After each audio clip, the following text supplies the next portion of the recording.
Assalamualaikum warahmatullahi wabarakatuh. Perkenalkan, nama saya Najwa Fatul Aini, NIM 2307051126. Baiklah, pada kesempatan kali ini saya akan mempresentasikan ataupun menjelaskan proyek UAS mata kuliah Big Data mengenai sistem pendeteksian kacamata dan non-kacamata secara otomatis. Jadi di sini saya membangun sistemnya dengan menggunakan algoritma YOLO versi 8. Kenapa? Karena YOLO versi 8 ini dikenal sangat cepat dan juga akurat dalam mendeteksi objek secara real time.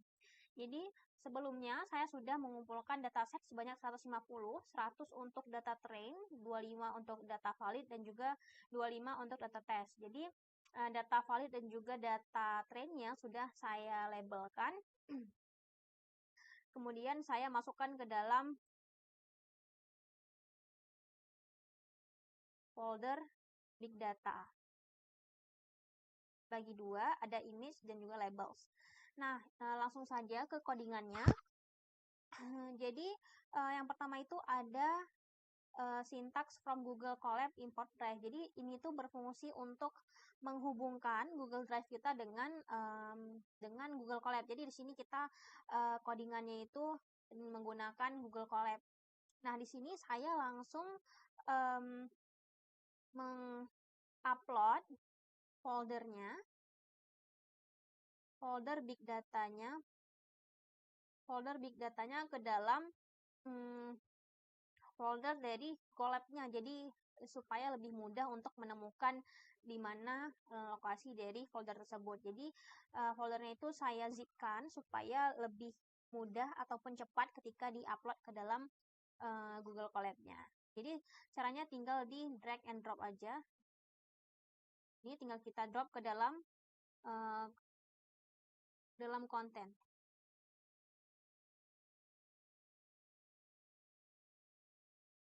Nah, file tersebut saya drop ke dalam folder konten. Ini dia. Jadi caranya tinggal di drag and drop aja di folder konten. Nah, selanjutnya ada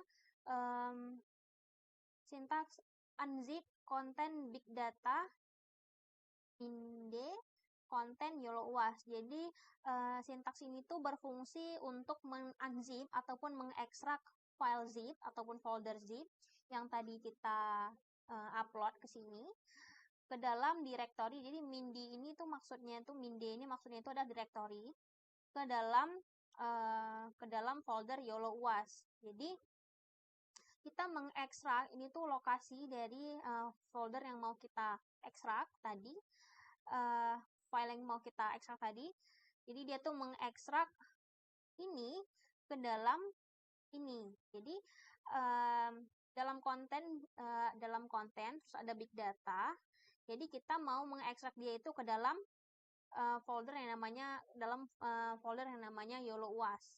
Nah, jadi big data itu akan masuk ke dalam YOLO UAS ketika diekstraksi. Nah, ini tampilan dari hasil runningnya.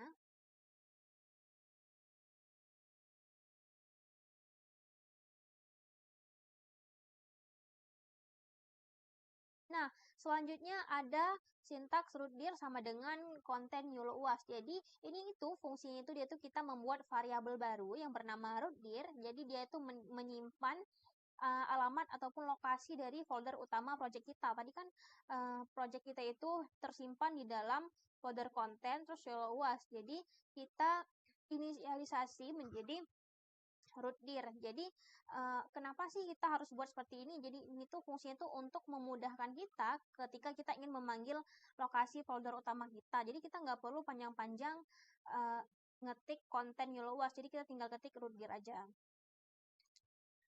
Nah, selanjutnya ada pip install Ultralytics. Jadi di sini kita akan menginstal library Ultralytics. Nah, jadi untuk apa sih kita mengunduh ataupun menginstal library Ultralytics? Jadi Ultralytics ini itu adalah library ataupun paket perangkat lunak utama yang digunakan untuk menjalankan model YOLO versi 8 tadi. Jadi kita kan menggunakan fungsi YOLO versi 8. Nah, jadi kalau kita enggak mendownload ataupun menginstal Ultralytics, di dalam ini kalau kita nggak melakukan install Ultralytics, maka kita tidak bisa menjalankan YOLO versi 8 tadi. Nah, jadi kita harus menginstal Ultralytics terlebih dahulu. Ini hasil codingannya. Nah, di hasilnya itu sukses ya. Terus kemudian ada import OS from Ultralytics import YOLO. Jadi kita mengimport modul-modul dari Python supaya bisa berinteraksi dengan OS. Kemudian kita mengimport YOLO dari library Ultralytics. Jadi kita itu di sini tuh mengambil fungsi yang bernama YOLO ini di dalam library Ultralytics untuk supaya kita bisa membuat dan juga melatih model dalam mendeteksi objek nanti ya ke depannya.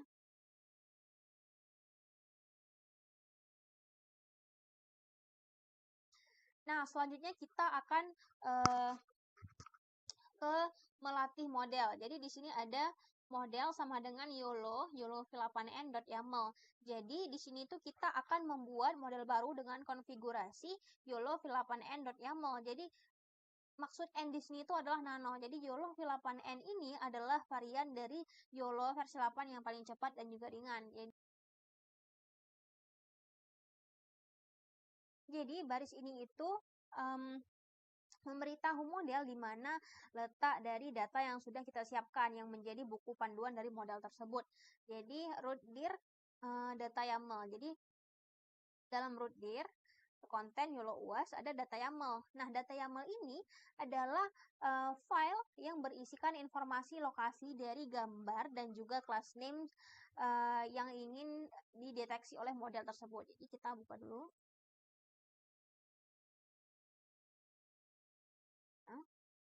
Jadi path-nya itu kita dari big data ini kita klik kanan, terus kita copy path-nya, terus kita paste ke sini. Terus ini tuh berisikan di mana lokasi dari train. Dia ada dalam path ini, dalam image, terus train. Terus yang file ataupun valid itu dalam image valid. Terus yang test juga dalam image dan dalam folder test. Nah, yang ini tuh adalah class names-nya. Jadi di sini class names-nya itu ada kacamata dan juga non kacamata. Jadi kacamata itu 0, non kacamata itu adalah 1. Nah, terus kita simpan. Terus baru jadi kita bisa mengedit file langsung di Google Colab-nya. Epoch sama dengan 5. Jadi epoch itu adalah berapa kali model akan mempelajari seluruh isi dataset dari awal sampai akhir. Nah, di sini saya membuat epoch sama dengan 5. Jadi modelnya akan mempelajarinya itu sebanyak 5 kali. Ini kita lihat hasil runningnya itu ada epoch 1, 2, 3, 4, dan 5. Nah, di hasilnya itu ada kita lihat di epoch 1. Jadi ada box loss, CLS loss, sama DFF loss. Jadi kolom ini itu menjelaskan ataupun memberikan kepada kita itu seberapa baik model itu dalam memprediksi objek. Jadi semakin kecil angkanya, maka dia akan semakin berarti dia semakin akurat dalam mendeteksi objeknya. Jadi di sini angkanya itu masih besar. Nah, kemudian di sini ada instances. Jadi instances itu adalah jumlah objek yang dipelajari dan ditemukan dalam satu batch gambar.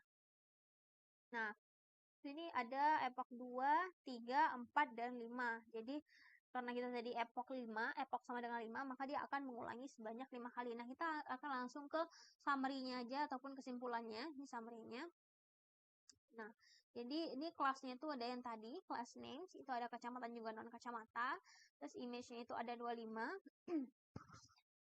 Instances seperti yang saya jelaskan tadi, jadi jumlah objek yang dipelajari dalam satu batch gambar. Kemudian ada box P, jadi itu maksudnya itu adalah precision, itu ketepatan model.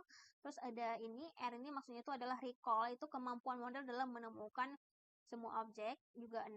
Terus ada MAP 50, jadi ini tuh adalah mean average precision. Jadi ini tuh adalah rata-rata akurasi dari keseluruhannya. Jadi ini tuh yang lebih akuratnya. 90,95. Jadi ini isinya itu masih 0 karena kita hanya melakukan epochnya itu sebanyak 5 kali. Jadi dia masih belum bisa uh, mendapatkan ya. Jadi ini, nah kemudian ini tuh hasil runnya itu disimpan di dalam konten runs detect train 2. Seperti misalnya di samping ini ada konten, terus dalam runs, terus dalam detect train 2. Jadi train 2 ini adalah hasil dari run ini. Jadi dia disimpan di dalam pad ini, dalam lokasi ini. Nah, kemudian saya membuat 3 untuk membandingkan.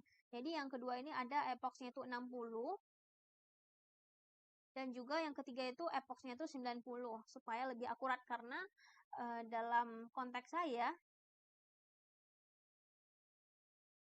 itu kacamata dan non-kacamata, kalau misalnya jadi semakin banyak epoxnya itu maka akurasinya itu semakin meningkat ya. Jadi semakin akurat gitu. Nah, dalam di epox 60 ini kita akan langsung lihat summary-nya aja langsung. Jadi summary-nya itu di instances-nya itu dia tuh 12 masih sama seperti tadi. Nah, di box-nya itu dia tuh di sebelumnya di epox 5 itu 0, dari box sampai MAP ini 0 semuanya. Ketika kita melatih ataupun membuat epoxnya itu lebih banyak, jadi modelnya itu melatih lebih banyak sebanyak 60, maka box-nya itu ataupun precision atau ketepatannya itu jadi bertambah. Nah, kita akan lihat juga di bagian box loss-nya. Di bagian kolom ini dia itu tadi di atas yang epox 5 itu box loss-nya itu 4 sama 5. Nah, ketika kita buat epoxnya 60 sebanyak 60 kali, maka box loss-nya itu dia tuh menurun jadi 1, 7 dan ada 2. Jadi semakin kecil angkanya maka dia semakin baik ataupun semakin bagus, semakin akurat ya deteksinya. Nah, di bagian summary-nya, nah ini juga, ini tuh kan adalah rata-rata dari akurasi keseluruhannya 0,8.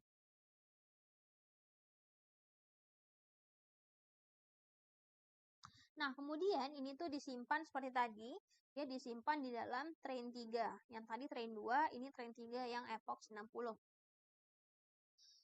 Kemudian di epox 90 kita lihat di bagian box loss-nya dia jadi 1. Tadi kan ada yang 2, 2, nah di sini di epox 90 dia jadi kurang lagi atau menurun, jadi semakin bagus ya, karena semakin kecil angkanya maka dia semakin akurat di bagian ini, karena ini tuh menampilkan seberapa baik modelnya itu bisa mendeteksi objek. Nah, di sini di summary-nya itu di epox 90 itu di bagian MAP-nya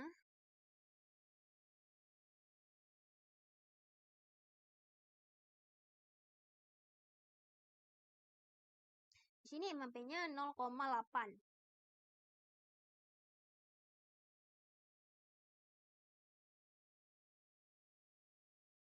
Nah, di sini MAP-nya tuh naik.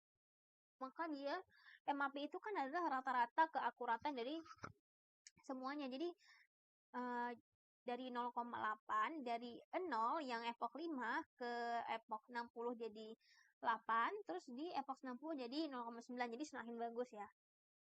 Nah, kemudian nah ini disimpan di train 4 yang epoch 90.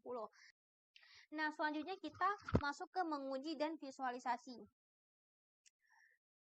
Nah, di sini ada import OS dan from Ultralytic import YOLO tadi udah di awal. Nah, kemudian kita akan menambahkan 2 library baru, yaitu import CV2. Itu CV2 itu adalah OpenCV, jadi dia tuh digunakan untuk memproses gambar seperti misalnya membuka dan mengubah ukuran dan lain-lain. Nah, kemudian ada import Matplotlib SPLT. Jadi ini tuh digunakan untuk menampilkan gambar hasil deteksi langsung di dalam collab-nya supaya kita bisa lihat hasilnya. Nah, kemudian model sama dengan YOLO, jadi modelnya itu akan diambil dari path ataupun dari lokasi, konten, run, detect, train 2. Train 2 itu adalah yang epoch 5 tadi. Epoch sama dengan 5, yang 5 kali di epoch. Jadi, dalam wake best PT, jadi dalam run itu ada detect. Dalam detect ini ada, kita ambil yang train 2. Nah, dalam train 2 ada wake, terus ada best PT. Ya, jadi ambil yang best PT. Jadi wake best PT ini dia mengambil dalam path yang filenya itu bobotnya itu yang paling baik ataupun yang paling akurat, yaitu dalam best PT. Nah, kemudian path ke folder gambar yang akan dideteksi oleh model. Jadi ini tuh akan menunjukkan itu lokasi dari gambar yang akan dideteksi oleh model. Jadi dalam konten YOLO UAS, dalam big data image test. Jadi dia akan diambil gambar yang akan dideteksi itu diambil dari folder ini. Ini tuh menunjukkan path-nya ya. Nah, kemudian ada daftar kelas. Seperti yang saya jelaskan sebelumnya, jadi class names-nya itu ada 2, yaitu kacamata dan juga non-kacamata.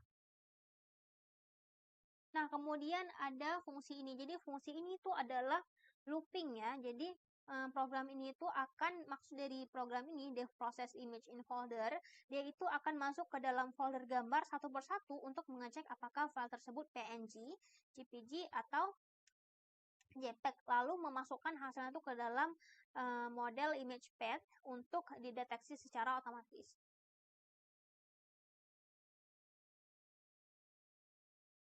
Nah, kemudian kita masuk ke fungsi untuk visualisasi hasil deteksi di dev plot result. Jadi ini tuh secara besar itu bertujuan untuk mengambil sebuah gambar mentah, lalu di gambar mentah itu digambar kotak ataupun bounding box, lalu ada label teks di atas objek yang berhasil dideteksi oleh model kita. Nah, CV2 IMG sama dengan CV2 IMRead ini, maksud IMRead ini itu adalah yaitu menggunakan library dari CV2 untuk membaca file gambar dari direktori image path. Jadi kalau misalnya image-nya itu tidak ditemukan, maka dia akan ngeprint error image not found.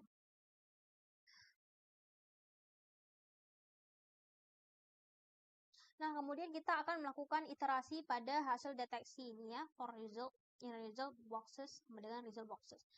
Nah, jadi kita akan mengambil data koordinat dari dan informasi objek. Jadi ini tuh data koordinatnya, terus ada conf, yaitu confidence score. Itu adalah seberapa skor keyakinan, seberapa yakin model bahwa itu adalah objeknya, yaitu kacamata dan non kacamata. Terus ada class, yaitu itu adalah indeks kategori objeknya. Tadi indeksnya itu 0 itu untuk kacamata dan 1 itu untuk non kacamata. Terus ada label, class names, conf. Jadi dia itu labelnya itu dia tuh menggabungkan class names dan juga confidence score, itu skor keyakinannya. Jadi menjadi satu teks ya. Jadi misalnya non kacamata terus skornya. Jadi dia ini 2F itu menampilkan 2 angka di belakang desimal. Seperti misalnya contohnya itu adalah nih. Jadi ini tuh untuk labelnya dia menampilkan class names dan juga confidence score.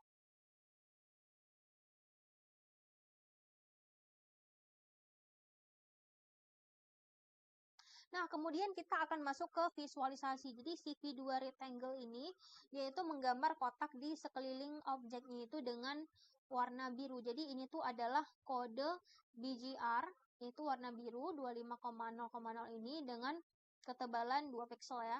Terus ada CV2 put text. Jadi ini yaitu menuliskan text label tepat di atas kotaknya ini dengan titik koordinat ini supaya kita tahu objek apa yang dideteksi. Makanya kita harus menuliskan text label di atas kotaknya. Terus kemudian kita ada convert BGR image to RGB. Jadi kita convert, jadi di CV2 itu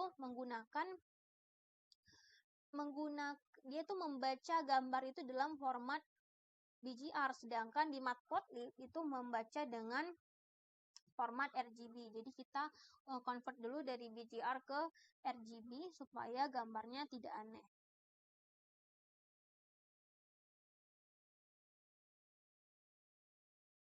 Nah, setelah kita convert tadi, kita masuk ke menampilkan hasil deteksi. Ada PLT figure. Jadi ini tuh untuk mengatur ukuran jendelanya tuh jadi 10 x 10 inci. Kemudian ada PLT unshow. Jadi ini tuh fungsinya itu untuk memasukkan data gambar yang sudah kita convert tadi. Terus ada PLT axis off. Jadi ini tuh untuk mematikan ataupun menghilangkan garis sumbu X dan juga sumbu X koordinat tadi.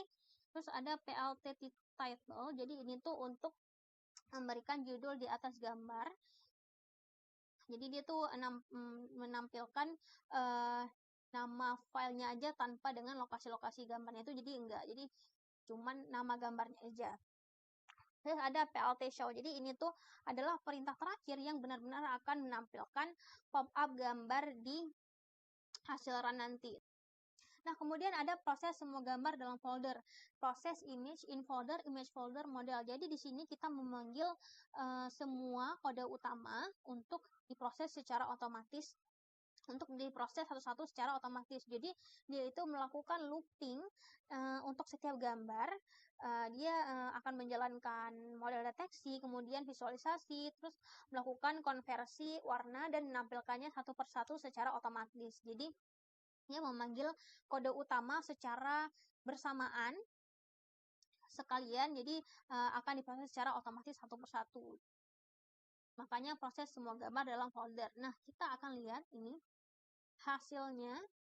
Ini tuh untuk yang kita akan melihat hasilnya. Ini tuh yang epoch 5 ataupun train 2. Nah, dia itu tidak mendeteksi apa-apa. No detection, no detection, no detection. Karena kita hanya melakukan epochnya itu sebanyak 5 kali. Nah, kita akan melihat hasil dari train 3, yaitu epoch 60. Nah, dia sudah bisa mendeteksi gambarnya itu dengan benar. Contohnya, ini non kacamata.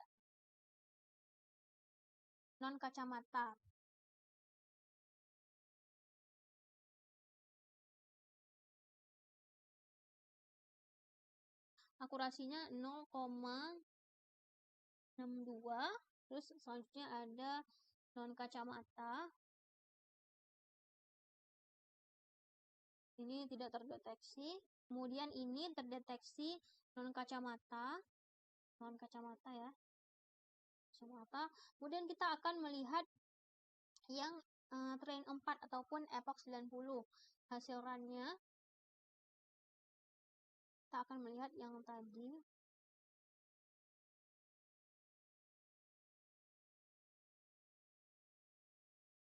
Train 3.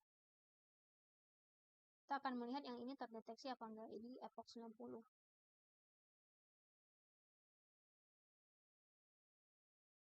Nah, di epoch 90 yang tadi tidak terdeteksi di epoch 60, dia terdeteksi. Yang ini terdeteksi non kacamata 0,31. Nah, ini kemudian terdeteksi kacamata 0,87 akurasinya seperti yang saya jelaskan sebelumnya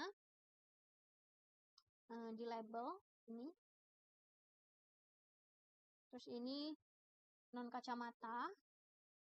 Terus ini non kacamata.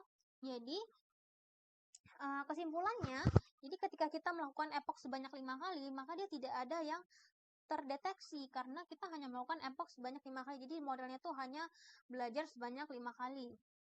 Sedangkan ketika saya melakukan epochnya itu sebanyak 60, dia terdeteksi walaupun tidak semua gambar bisa dideteksi dengan benar dan ada juga yang tidak terdeteksi. Kemudian di epoch 90 itu yang tidak terdeteksi di epoch 60 itu terdeteksi di epoch 90 seperti yang tadi yang ini. Nah, Jadi semakin banyak kita melakukan epox ataupun menyuruh AI untuk mengulang ataupun mempelajari modelnya itu semakin banyak, maka semakin akurat objek yang akan dideteksi. Mungkin sekian dari saya. Mohon maaf jika ada kesalahan dalam penjelasan. Assalamualaikum warahmatullahi wabarakatuh.